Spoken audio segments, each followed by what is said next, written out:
Hindi bababa sa 16 na Palestinong nasawi nang muling umatake Israel sa Gaza City. Tinamaan ng airstrike ang isang gusali sa kanlurang bahagi ng lungsod dahil ayon sa Israel, itinatago roon ang mga gamit ng mga terorista. Bago yan, nagbabala ang Israel sa mga residenteng malapit sa lugar na lumikas.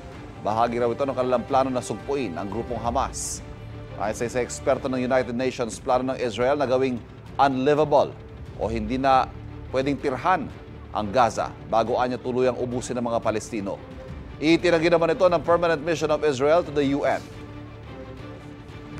Kapuso, huwag magpapahuli sa latest news and updates. Mag-iuna ka sa balita at mag-subscribe sa YouTube channel ng GMA Integrated News.